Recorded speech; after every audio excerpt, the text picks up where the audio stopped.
Target MPPSC weekly current affairs programme में स्वागत है आपका। जैसा कि आप जानते हैं कि इस प्रोग्राम के माध्यम से हमारी कोशिश है कि पूरे सप्ताह की जो महत्वपूर्ण करंट अफेयर्स की खबर है वो बहुविकल्पी प्रश्न के रूप में लेकर आपके सामने उपस्थित। तो चलिए इस बार के कुछ महत्वपूर्ण सवालों के साथ शुरू करते हैं आज का सफर। सबसे पहले देखते हैं पहले प्रश्न को। पहला प्रश्न क्या है, उससे पहले आपके लिए महत्वपूर्ण पूछना है कि हम अपने सभी वर्टिकल पर यानी कि UPSC, state PCS, teaching exam, judiciary, SSC और सीयूईटी पर लेकर आए थे द न्यू सेशन सेल, जिसके तहत आपको 50% तक का डिस्काउंट मिल रहा है। और इसके लिए आज अंतिम तिथि है, तो इसका लाभ आप आज तक उठा सकते हैं। इसके लिए आप डिस्क्रिप्शन में एक लिंक होगा, उस लिंक पर क्लिक करिए या कॉल करिए 8750187501 पर। दृष्टि लर्निंग ऐप को डाउनलोड करके भी वहां से जानकारी ले सकते हैं। क्योंकि अंतिम तिथि आज है तो आप जल्दी करिए। आप इस नंबर पर कॉल कर सकते हैं 8750187501 पर। सारे वर्टिकल के ऑनलाइन कोर्सेज पर यह छूट आपको मिल रहा है, तो इसका लाभ आप उठा सकते हैं। चलिए पहला प्रश्न है, गृह मंत्री अमित शाह ने हाल ही में किस समुदाय को यूनिफॉर्म सिविल कोड के दायरे से बाहर रखने की घोषणा की है? अल्पसंख्यक समुदाय, सभी आदिवासी समुदाय, महिलाएं या किसान समुदाय? तो आपको पता होना चाहिए कि हाल ही में एक घोषणा की गई है गृह मंत्री अमित शाह के द्वारा कि इससे अल्पसंख्यक समुदाय, न कि जनजातीय समुदाय, न कि अल्पसंख्यक समुदाय के अधिकारों पर किसी प्रकार का प्रभाव नहीं पड़ेगा। तो उत्तर क्या है? जनजातीय समुदाय। क्योंकि जनजातीय समुदाय को आप जानते हैं सभी, इनके पास कुछ विशेषाधिकार होते हैं, चाहे वो वनों के लेकर होते हैं, चाहे इनके परंपरागत कुछ अधिकार होते हैं। तो एक ऐसा र्यूमर जो उड़ाया जा रहा था कि कहीं ऐसा तो नहीं कि वो विशेषाधिकार प्रभावित होंगे, तो ये कहा गया विशेष तौर पर जब असम में बात हो रही थी यूसीसी की, तो यूनिफॉर्म सिविल कोड जब असम में बिल आया तभी इसकी चर्चा जोरों पर थी। तो यहाँ पर यह स्पष्ट किया गया कि कहीं भी अगर होगा, कहीं भी यूसीसी अगर आएगा तो उससे आदिवासी जनजातीय समुदाय के अधिकारों पर किसी तरह का असर नहीं पड़ेगा। तो इसका सही विकल्प क्या है? सही विकल्प है विकल्प बी, यानी कि जनजातीय समुदाय। तो ये घोषणा केंद्र सरकार ने की है कि ट्राइबल समुदायों को यूनिफॉर्म सिविल कोड के बाहर रखने का फैसला लिया गया है और उनके अधिकार संरक्षित रहेंगे। यानी कि आदिवासी समुदायों के अधिकारों को पूर्ण सुरक्षा के विशेष प्रावधान के लिए करते हुए उन पर किसी प्रकार का असर नहीं पड़ेगा। ठीक। अगला प्रश्न है कि हाल ही में UN military gender advocate of the year award 2025 से किसे सम्मानित किया गया? राधिका सेन, सुमन गवानी, अभिलाषा बराक या भावना कस्तूरी? तो क्या है इसका सही जवाब? तो इसका सही जवाब है विकल्प सी, यानी कि अभिलाषा बराक को UN military gender advocate of the year award 2025 से सम्मानित किया गया। इससे पहले अगर आप देखेंगे तो सुमन गवानी को यह पुरस्कार वर्ष 2019 में मिल चुका है और साथ साथ भावना कस्तूरी को यह पुरस्कार वर्ष 2023 में मिल चुका है। तो इस तरह से ये तीसरी भारतीय अभिलाषा बराक है जो कि gender advocate of the year 2025 से सम्मानित किया गया है। यूएन के द्वारा दिया जाने वाले सम्मान है, तो ये आप याद रखेंगे।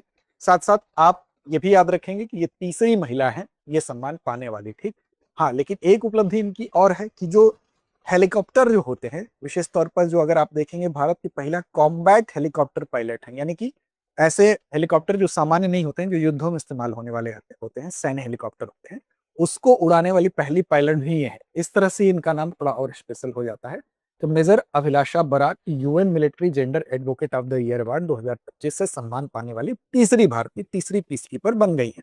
पीस कीपर मतलब जो पीस कीपिंग सेना होती है, जो कि यूएन के द्वारा अलग अलग देशों में अशांत क्षेत्रों में भेजी जाती है, उसमें उसके तहत ये सम्मान मिलता है। और हाल ही में इन्होंने महिलाओं को लेकर, यानी कि आप कह सकते हैं कि जो जेंडर इक्वलिटी है उसको लेकर या महिलाओं के संदर्भ में काम करने को लेकर विशेष संदर्भ में इनको सम्मानित किया गया है। तो भारतीय सेना की पहली कॉम्बैट हेलीकॉप्टर पायलट भी है, ये भी तथ्य आपको याद रखना है। ठीक। अगला है कि हाल ही में किस स्थान पर तोपखाना गोला विनिर्माण संयंत्र का उद्घाटन रक्षा मंत्री राजनाथ सिंह द्वारा किया गया, यानी कि आर्टिलरी शेल मैन्युफैक्चरिंग प्लांट लगाया गया है। अब देखिए पुणे में, नागपुर में, शिरडी में, नासिक। तो इसका सही जवाब क्या है? सही जवाब है शिरडी में, क्योंकि शिरडी को डिफेंस हब के रूप में डेवलप किया जा रहा है और वहां पर कोशिश ये है कि जो हमारी आयात पर निर्भरता है विशेष तौर पर सैन्य क्षेत्र में, उसको कम से कम करें। और आयात पर निर्भरता तो कम करना ही है, एक्सपोर्टर की जगह हम इंपोर्टर की जगह एक्सपोर्टर में अपने आप को कब कन्वर्ट कर सके, निर्यातक बच सके। तो फिलहाल शिरडी को डेवलप किया जा रहा है और वहीं पर शिरडी पर में ही तोपखाना और गोला का निर्माण भी होगा। और ये गोला कैसा है? सामान्य गोला नहीं है। इसका अगर देखें आप आकार तो 155 mm आर्टिलरी शेल है। इसका मतलब ये हुआ कि ये बड़े से बड़े बंकर्स को नष्ट करने में सक्षम है। तो ये ठीक ठाक इसका आकार है और निबे लिमिटेड द्वारा इसको विकसित किया जा रहा है। तो जो मेक इन इंडिया प्रोजेक्ट है उसके तहत भी ये है और साथ साथ शिरडी महाराष्ट्र में इसका निर्माण इसके संयंत्र को लगाया गया है। अब इसमें तकनीकी और रॉ मटेरियल पूरी तरह से क्या है, स्वदेशी, यानी कि पूरी तरह से ये भारत का ही रॉ मटेरियल भी है और तैयार तो भारत में हो ही रहा है, प्लांट है ही यहाँ पर। और वार्षिक क्षमता इसकी कितनी होगी, तो 5 लाख शेल्स बनाए जाएंगे, यानी कि 5 लाख जो बोले एक साल में बनाए जाएंगे। क्योंकि इस समय जो वॉर हो रहे हैं, उन वॉर्स की जो प्रकृति है वो क्या है कि वो लंबे समय तक चलने वाले वॉर है। इस तरह के हथियारों की हमें आवश्यकता पड़ती है, ज्यादा गोला बारूद की जरूरत पड़ सकती है, क्योंकि एक बार हर बार आप पृथ्वी और अग्नि मिसाइल नहीं प्रयोग कर सकते, क्योंकि उसमें बहुत ज्यादा खर्च होता है। तो अब जो युद्ध चल रहे हैं वो लंबे समय तक चल रहे हैं, तो आपके पास इस तरह के युद्धक सामग्रियां होनी चाहिए जो लंबे युद्धों में आपको सुरक्षा प्रदान कर सके। तो उस लिहाज से भी ये महत्वपूर्ण है। डिफेंस सेक्टर में प्राइवेट पार्टिसिपेशन जो है वो 30 से 35% जो है उसको बढ़ाकर 50% करने का लक्ष्य भी यहाँ पर रखा गया है। तो ये शिरडी महाराष्ट्र में तोपखाना गोला निर्माण संयंत्र का उद्घाटन हुआ है, याद रखें। अगला प्रश्न है 2026 में कुल 131 पद्म पुरस्कार घोषित किए गए। दूसरा है कि 25 मई 2026 को नई दिल्ली के राष्ट्रपति भवन में आयोजित नागरिक अलंकरण समारोह ने 68 पद्म पुरस्कार प्रदान किए गए। तो देखिए यहाँ पर आपको पता है कि गणतंत्र दिवस पर घोषित हुआ 131 लोगों को पुरस्कृत करने के लिए घोषणा की गई। अब इसमें देखिए प्रोविजन जो होता है वो मैक्सिमम 120 का ही होता है, ठीक। लेकिन आप सोच रहे होंगे 131 लोगों की घोषणा कैसे हो गई थी गणतंत्र दिवस पर। तो जो 120 मैक्सिमम लिमिट होती है उसमें मरणोपरांत नहीं, अगर मरणोपरांत लोगों की संख्या ज्यादा होती है तो ये 120 के पार जा सकती है। फिलहाल आप देख रहे हैं तो 131 लोगों की घोषणा गणतंत्र दिवस पर हुई थी। अब उन लोगों को सम्मानित किया जाता है तो उसके लिए नागरिक अलंकरण समारोह होता है, उस समारोह में वो पुरस्कार प्रदान किया जाता है। तो पहला 2 फेज में हुआ होना है, एक फेज हो चुका है जिसमें कि 68 नहीं बल्कि 66 लोगों को पुरस्कार दिया जा चुका है। ये ध्यान रखिएगा, घोषणा 131 की हुई है, अब ये 2 फेज में दिया जाएगा जिसमें कि 66 लोगों को दिया जा चुका है, बाकी जो रेस्ट है उनको दिया जाएगा। तो नागरिक अलंकरण समारोह 1 में ये 68 नहीं बल्कि 66 है, अगर 68 होता तो ये कथन भी आपका सही हो जाता। तो इस तरह से आपका पहला कथन सही है लेकिन दूसरा आपका कथन गलत है। ए असत्य, ए आपका क्या है, सत्य है और आर असत्य है, तो यहाँ पर सी विकल्प आपका सही होगा, ठीक। अब देखिए 131 लोगों को जो घोषणा की गई है उस घोषणा में कितने कितने पुरस्कार है, तो सबसे ऊपर इसमें होता है पद्म विभूषण, ठीक, उसके बाद होता है पद्म भूषण, उसके बाद होता है पद्मश्री। तो पद्म विभूषण जो है बेसिकली आप याद, इसको तो होना ही चाहिए किसको किसको मिला है। तो 5 पद्म विभूषण, 13 पद्म भूषण और 113 पद्मश्री अवार्ड, ठीक।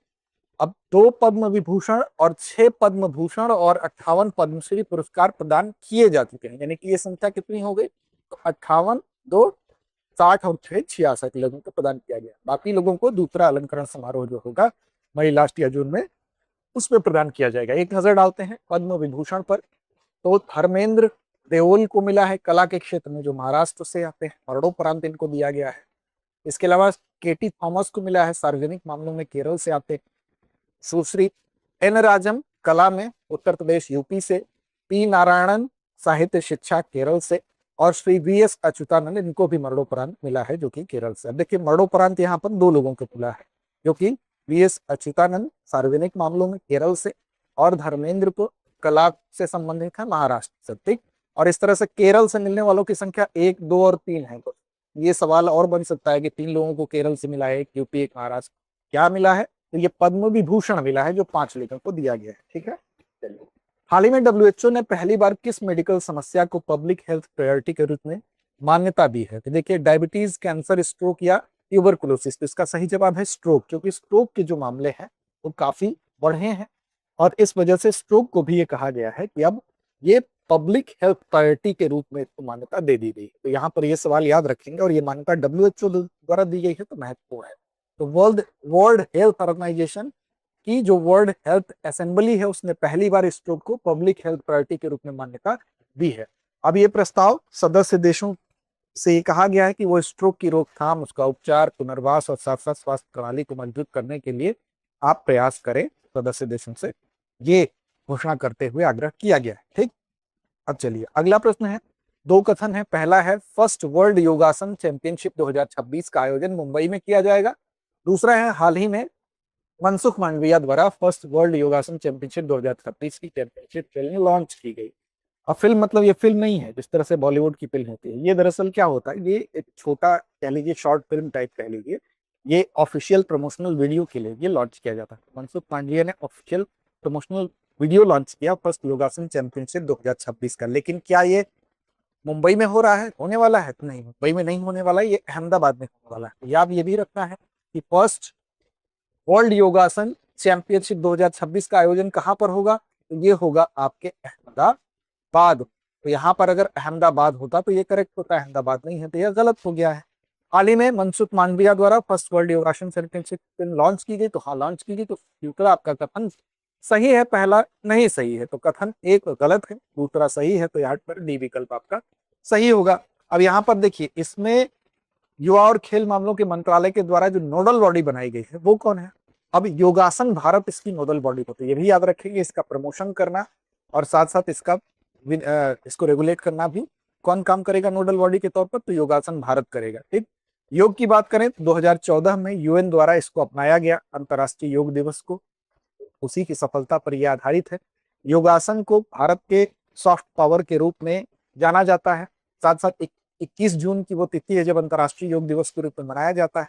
और अंतर्राष्ट्रीय योग दिवस का जो प्रस्ताव था, वो प्रस्ताव किसने दिया था? तो वर्ष 2014 में भारत के द्वारा ही दिया गया था, पीएम मोदी के द्वारा दिया गया था। और 75 देश वर्तमान में अगर देखें तो जो ये प्रस्ताव उस समय स्वीकार जो अंतर्राष्ट्रीय योग दिवस का था, 175 देशों ने इसका समर्थन किया था और 75 देश अभी फिलहाल रजिस्ट्रेशन कर चुके हैं वर्ल्ड योगासन चैंपियनशिप 2026 के लिए। ठीक, तो ये तथ्य आप याद रखेंगे।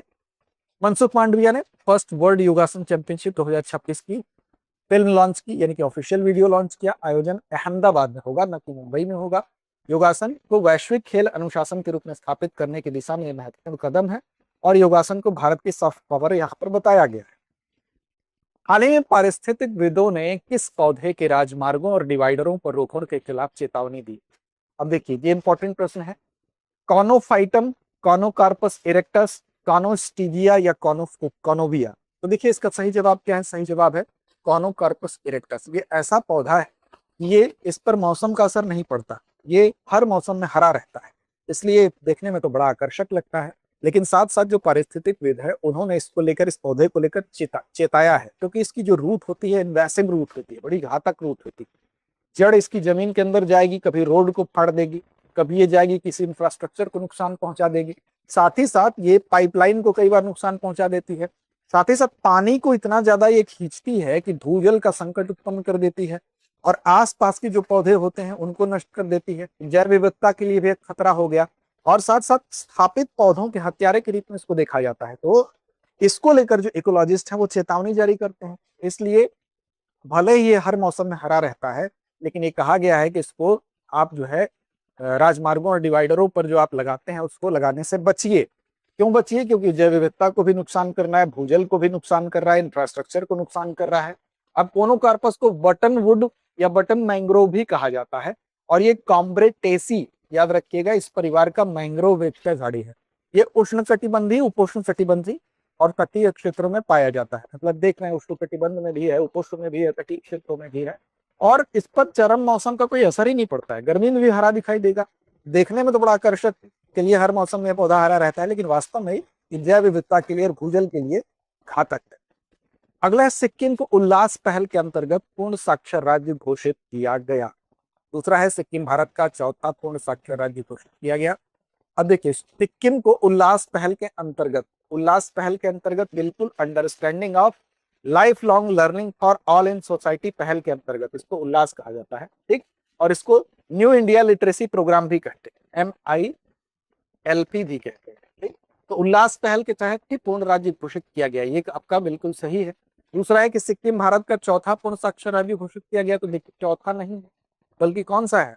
इससे पहले चार तो ऑलरेडी हैं। कौन कौन चार है इससे पहले? चार अगर देखेंगे आप तो मिजोरम पहला, मिजोरम के बाद कौन सा है? मिजोरम के बाद गोवा है, गोवा के बाद कौन सा है? तो गोवा के बाद त्रिपुरा है और त्रिपुरा के बाद कौन सा है? तो त्रिपुरा के बाद हिमाचल है। तो इस तरह से इनके बाद सिक्किम हुआ है, तो हिमाचल के बाद सिक्किम चौथा कैसे होगा? ये हो जाएगा आपका पांचवा। ठीक, तो अगर पांचवा रहता पूर्ण साक्षर राज्य घोषित किया गया तब तो सही होता, तो चौथा है तो गलत है। तो पहला कथन सही है, दूसरा गलत, ए सही है, आर गलत है, यानी कि आपका सी विकल्प यहाँ पर सही। ठीक, उल्लास यानी कि understanding of life long learning for all in society पहल के तहत पूर्ण साक्षर राज्य घोषित किया गया है। ठीक, अब शिक्षा मंत्रालय द्वारा एनईपी 2020 के तहत घोषित जो नीति थी उसी के तहत उल्लास पहल को शुरू किया गया और 2022 से लेकर 27 तक के पीरियड में जो 15 साल से ऊपर के लोग 15 प्लस है उनकी शिक्षा को लेकर बेसिकली ये काम करना है इस पहल के अंतर्गत, यानी कि उनको वयस्क शिक्षा आप कह लीजिए, क्योंकि 6 से 14 वर्ष तक की शिक्षा को बाल शिक्षा के अंतर्गत कहते हैं और 15 साल से ऊपर जो है वयस्क शिक्षा। तो वयस्क शिक्षा पर उनका कार्यात्मक साक्षरता बढ़े, आजीविका सीखने को बढ़ावा दिया जाए, ये पहल उल्लास पहल के अंतर्गत है जो कि एनईपी 2020 का पार्ट है। तो 2022 से 27 तक का टाइम पीरियड इसका है। ठीक, अब इस पहल का काफी अहम रोल रहा है इसको सिक्किम को पूर्ण साक्षर राज्य बनाने में। पूर्ण साक्षर राज्य कब होता है? जब 95% से ज्यादा वहां पर वयस्क साक्षरता पहुंच जाती है तो उसको पूर्ण साक्षर राज्य घोषित किया जा सकता है। सिक्किम की बात करें तो लगभग 100% यहाँ पर साक्षरता पहुंच चुकी है। ठीक है, सिक्किम भारत का 5वां पूर्ण साक्षर राज्य बन गया है और मिजोरम, गोवा, त्रिपुरा, हिमाचल प्रदेश के बाद सिक्किम उत्तर पूर्व भारत के अगर नॉर्थ ईस्ट की बात करें तो तीसरा पूर्ण साक्षर राज्य बना है। बाकी दो कौन से हैं चलिए कमेंट करके बताइए, सारी चीज तो बता दी गई आपको। ठीक, हाल ही में सांची स्तूप के पवित्र अवशेष किस देश को भेजे जा रहे हैं? नेपाल, श्रीलंका, मंगोलिया या जापान? तो इसका सही जवाब है मंगोलिया। मंगोलिया की कैपिटल उलानबाटर में ये रखे जाएंगे, सार्वजनिक दर्शन के लिए रखे जाएंगे, वहां पर लोग इनके दर्शन करें। अब सांची स्तूप से पवित्र जो अवशेष हैं अगर उनकी हम बात करें तो ये बेसिकली आप देखेंगे इन अवशेषों को यहाँ पर रखा जाएगा, किस लिए? दर्शनार्थ रखा जाएगा। और इनका संबंध किससे है ये भी आपसे पूछा जा सकता है, तो वो भी आप याद रखेंगे कि ये बेसिकली महात्मा बुद्ध के जो शिष्य हैं उनसे ही इनका संबंध है। तो ये अगर आप देखेंगे तो दो उनके शिष्य, एक का नाम है क्या? सारिपुत्र। पहला नाम क्या याद रखेंगे? सारिपुत्र, और दूसरा नाम है मोदगलायन। ठीक, मोदगलायन, इन दोनों लोगों से संबंधित वो अवशेष हैं। अब ये जाएंगे मंगोलिया, मंगोलिया की कैपिटल उलानबाटर, वहां पर रखे जाएंगे, लोग इनका दर्शन करेंगे। उम्मीद है कि 10 लाख से ज्यादा लोग वहां पर इसका दर्शन करेंगे। ठीक है, अब यहाँ पर अगर देखेंगे तो अगर सांची स्तूप की बात करें तो सांची स्तूप यहाँ पर महत्वपूर्ण है, तो उसके स्टैटिक पोर्शन को भी आप पढ़ लेंगे। कब बनवाया गया था? तो 3री शताब्दी ईसा पूर्व में अशोक के समय में सांची स्तूप बनवाया गया था। बाद में आप देखेंगे इसका विस्तार भी होता है। तो विस्तार कब होता है? तो विस्तार आप देखेंगे इक्ष्वाकु काल में इसका थोड़ा सा और ज्यादा विस्तार देखने को मिलता है। फिर इसकी पुनः खोज कब की गई? तो 1818 में इसको पुनः खोजा गया। बना तो पहले ही था, लेकिन जब चीजें काफी पुरानी होती तो एक ब्रिटिश अधिकारी थे, हेनरी टेलर उनका नाम था। तो हेनरी टेलर ने इसको पुनः खोजा। कब खोजा? तो 1818 में खोजा। फिर इसके बाद आप देखेंगे इसको यूनेस्को की विश्व धरोहर जो स्थल है उसके अंतर्गत भी 1989 में उसको यूनेस्को का विश्व धरोहर स्थल जो है वो घोषित कर दिया गया। फिर 1851 में भी तिथि याद रख सकते हैं आप, क्योंकि 1851 में जो अलेक्जेंडर कनिंघम थे पहला यहाँ पर उन्होंने औपचारिक सर्वेक्षण किया था। पहला औपचारिक सर्वेक्षण इसका कब होगा? मॉडर्न पीरियड की बात करें तो 1851। ठीक है, तो ये कुछ तथ्य है, आप याद रखिए। यहाँ पर पीएम की पहल पर मंगोलिया को सांची स्तूप के पवित्र अवशेष भेजे जा रहे हैं, जिसमें कि यूनेस्को की विश्व धरोहर स्थल सूची में सांची स्तूप शामिल है और ये भगवान बुद्ध के प्रमुख शिष्यों सारिपुत्र और साथ साथ मोदगलायन से संबंधित हैं। ये दो चीजें, दो फैक्ट मैंने आपके यहाँ पे। हाल ही में यूनिफॉर्म सिविल कोड पारित करने वाला उत्तर पूर्व भारत का पहला राज्य कौन सा बना? अब देखिए यूनिफॉर्म सिविल कोड की यहाँ पर बात हो रही है और साथ साथ ये बात हो रही है कि उत्तर पूर्व का यानी कि नॉर्थ ईस्ट का पहला राज्य है। ठीक, तो नॉर्थ ईस्ट का पहला राज्य बना है ये असम, इसका सही जवाब है। ठीक है, देखिए अगर हम बात करें तो गोवा में, क्योंकि ये आजादी से पहले से है, वहां पुर्तगाली शासन था, तो वहां पर अगर देखेंगे 1961 में भारत में गोवा शामिल हुआ, लेकिन वहां पर 67 से ही क्या था, ये पहले से ही चला आ रहा था। ठीक है ना, तो याद रखिएगा आजादी से पहले ही यहाँ पर था। 1867 से ही आप देखेंगे तो यहाँ पर था। हालांकि भारत में शामिल वो 1961 में हुआ, लेकिन 1867 से ही आप देखेंगे गोवा में ये चल रहा है। ठीक, यानी कि उनका जो गोवा नागरिक संहिता है उसके अंतर्गत यूनिफॉर्म सिविल कोड जैसा ही है वो यहाँ पर व्यवस्था थी। लेकिन आजादी के बाद की अगर बात करें तो सबसे पहले उत्तराखंड में कानून पारित हुआ 2024 में और जून 2025 से लागू हुआ। तो यूके में पहले लागू होता है, ठीक, 2025 मान लीजिए। इसके बाद आप देखेंगे गुजरात में होता है, ठीक, गुजरात में होता है, और फिर गुजरात के बाद कहाँ होता है? तो असम में होता है। इस तरह से उत्तराखंड गुजरात के बाद अब असम में हुआ है। लेकिन अगर बात करेंगे उत्तर पूर्व की, नॉर्थ ईस्ट की, तो असम पहला हो गया, क्योंकि न तो गुजरात है उत्तर पूर्व में, नहीं तो यूपी है उत्तर पूर्व में, ठीक। और गोवा में तो पहले से व्यवस्था चली आ रही थी। तो ये मामला है, आपको याद रखना है। तो भारत का पहला राज्य नॉर्थ ईस्ट का अगर पूछेगा तब भी असम होगा, और इस तरह से आजादी के बाद अगर देखें तो यूके गुजरात के बाद असम तो तीसरा हो जाएगा, ठीक है। और ओवरऑल अगर गोवा को भी शामिल कर लेंगे तो चौथा हो जाएगा। असम विधानसभा में यूनिफॉर्म सिविल कोड बिल 2026 को पारित कर दिया गया। असम उत्तर पूर्व भारत का पहला और देश का तीसरा राज्य बना जिसने यूसीसी कानून को एक्सेप्ट किया, अपनाया, उत्तराखंड और गुजरात के बाद। ये फैक्ट आप याद रखेंगे, ठीक है।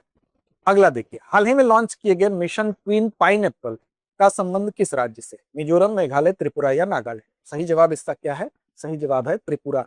देखिए ये अगर इस मिशन की बात करें, मिशन क्वीन पाइनएप्पल की बात करें, तो ये जैसा कि नाम से ही स्पष्ट है किसका संबंध किससे है? पाइनएप्पल से। और पाइनएप्पल जो है वो त्रिपुरा का राज्य फल भी है, ठीक। और वहां पर इसको, इसकी गुणवत्ता कैसे बेटर हो, कैसे इसको बाजार में प्रीमियम मार्केट मिल सके, कैसे इसकी एक इंटीग्रेटेड, हम कह सकते हैं इसके मूल्य के लिए एक इकोसिस्टम बनाया जा सके, इन सारी चीजों के लिए मिशन क्वीन पाइनएप्पल को वहां पर शुरू किया गया है, ठीक है। तो त्रिपुरा से इसका संबंध है, आपको याद रखना है। और साथ साथ ये भी याद रखिए कि पाइनएप्पल जो होता है वो बहुत ही पौष्टिक होता है। इसमें विटामिन ए भी होता है, बी भी होता है, सी भी होता है, पोटेशियम, मैग्नीशियम, कैल्शियम तीनों पाया जाता है, आयरन पाया जाता है। तो काफी ये बेहतर माना जाता है, ठीक है। तो ये याद रखेंगे। और साथ साथ ये भी याद रखेंगे कि वर्ष 2015 में इसको क्या मिला था? जीआई टैग मिला, ठीक। जीआई टैग भी इसको वर्ष 2015 में मिला। तो मिशन क्वीन पाइनएप्पल का शुभारंभ उत्तर पूर्वी क्षेत्र विकास मंत्रालय द्वारा किया गया। इसका उद्देश्य क्या है? तो त्रिपुरा के जीआई टैग प्राप्त क्वीन पाइनएप्पल को बढ़ावा देना है। त्रिपुरा का क्वीन पाइनएप्पल 2015 में जीआई टैग पाया है और त्रिपुरा का राजकीय फल भी, ठीक। अगला प्रश्न है कि हाल ही में बैलोन ओडोर के संदर्भ में, बैलोन डियोर के संबंध में निम्नलिखित कथनों पर विचार करना है आपको। वर्ष 2026 का बैलोन डियोर समारोह पहली बार लंदन में आयोजित होगा। यह आयोजन पुरस्कार की 70वीं वर्षगांठ के उपलक्ष्य में लंदन स्थानांतरित किया गया है। अब बैलोन डियोर पुरस्कार का आयोजन फीफा द्वारा किया जाता है। तो 3 कथन आपको दिखाई दे रहे हैं, ठीक। अब इसका परीक्षण करिए और सही विकल्प का चयन कीजिए। तो देखिए, हाल ही में बैलोन डियोर के संदर्भ में जब आप विचार करेंगे तो देखेंगे, सबसे पहले बैलोन डियोर की बात कर लें तो ये फ्रांस में फुटबॉल द्वारा, फुटबॉल के क्षेत्र में दिया जाने वाला एक पुरस्कार है, ठीक है ना। शुरुआत कहाँ हुई थी इसकी? अगर शुरुआत देखें तो फ्रांस में हुई थी, और 1956 में, 1956 में ही फ्रांस ने सबसे पहले इसको क्या किया, इसको केवल जो वहां के खेलने वाले लोग थे, यूरोपीय लोग थे, उन्हीं खिलाड़ियों को प्रारंभ में यह दिया जाता था। व्यक्तिगत सम्मान है, आज के समय में तो फुटबॉल के फील्ड का सबसे बड़ा व्यक्तिगत सम्मान माना जाता है। लेकिन फिर 1995 में यूरोपीय क्लब में खेलने वाले जो लोग थे, 1995 में क्या हुआ, जो लोग यूरोपीय क्लब में खेलते थे, भले ही वो यूरोपीय ना हो, फिर भी उनको ये पुरस्कार दिया जाने लगा। फिर और आगे बात बढ़ी और आगे बढ़ी तो वर्ष 2007 में क्या हुआ, इसको ग्लोबली, यानी कि कोई भी पेशेवर खिलाड़ी है उसको ये पुरस्कार प्रदान किया जा सकता है, ठीक है। इस तरह से बैलन डियोर की अगर बात करें तो फुटबॉल के लिए दिया जाने वाला पुरस्कार है। अब इसकी शुरुआत 1956 में हुई थी, और सब 56 से लेकर अभी 2026 तक की अगर बात करें तो यहाँ पर कितने साल हो गए? तो ये 70वीं वर्षगांठ होगी। और इस 70वीं वर्षगांठ को इस बार, जो कि हर बार ये पुरस्कार जो दिया जाता है फ्रांस में, पेरिस में दिया जाता है, लेकिन 70वीं वर्षगांठ के उपलक्ष्य में लंदन में इसको स्थानांतरित किया गया। क्यों किया गया? क्योंकि पहली बार जब बैलोन डियोर पुरस्कार जो दिया गया था, वो व्यक्ति जो थे उनका नाम था स्टैनले मैथ्यूज, और वो कहाँ के थे? इंग्लैंड के। तो पहली बार इंग्लैंड के व्यक्ति ने इसको जीता था, इसलिए उनकी स्मृति में इस बार ये कहाँ दिया जाएगा? लंदन में दिया जाएगा, ठीक। अब इसका मतलब क्या है कि पहली बार लंदन में आयोजित होगा? तो बिल्कुल होगा। यह पुरस्कार 70वीं वर्षगांठ के उपलक्ष्य में लंदन स्थानांतरित हुआ, यह भी सही है। अब इसका आयोजन फीफा द्वारा किया जाता है, तो नहीं, फीफा द्वारा नहीं किया जाता है, बल्कि इसके आयोजन की अगर हम बात करें तो इसमें ये फ्रांस का जो फुटबॉल क्लब है उसके द्वारा किया जाता है, जो यूरोपियन जो फुटबॉल क्लब है उसके द्वारा किया जाता है। लेकिन साथ साथ इसमें सहायक के रूप में अगर आप देखेंगे तो इसमें सहायता के लिए यूईएफए, ठीक, ये इसकी सहायता करता है, न कि फीफा। तो इस तरह से पहला और दूसरा आपका सेंटेंस केवल 1 और 2 सही है, तीसरा सही नहीं। 2026 का बैलोन डियोर समारोह पहली बार पेरिस के बजाय कहाँ होगा? लंदन होगा। ये बदलाव बैलोन डियोर पुरस्कार की 70वीं वर्षगांठ के उपलक्ष्य में भी किया गया है। इंग्लैंड के महान फुटबॉलर स्टैनले मैथ्यूज ने पहला बैलोन डियोर पुरस्कार जीता था, इसी की 70वीं वर्षगांठ के तौर पर तो याद करते हुए होगा, ठीक। फ्रांस फुटबॉल और यूईएफए के द्वारा ये इसको, इस पुरस्कार का आयोजन किया जाता है, ठीक। अब चलिए अंत में बारी अभ्यास प्रश्न की आती है। इस अभ्यास प्रश्न का जवाब देना आपकी जिम्मेदारी है, तो इसका जवाब दीजिए कमेंट बॉक्स में। हाल ही में ISSF वर्ल्ड कप में महिलाओं की 25 मीटर पिस्टल स्पर्धा में विश्व रिकॉर्ड किस भारतीय खिलाड़ी ने बनाया? विकल्प आपके सामने है, मनु भाकर, ईशा सिंह, अपूर्वी चंदेला, राही सरनोबत। तो उम्मीद ही नहीं, विश्वास है कि इसका सही जवाब आप कमेंट बॉक्स में देंगे। लड़ते रहिए, अपने लक्ष्य की ओर बढ़ते रहिए। अब एग्जाम की तैयारी को और बेहतर करने के लिए हमारे चैनल को लाइक, शेयर और सब्सक्राइब करना ना भूलें।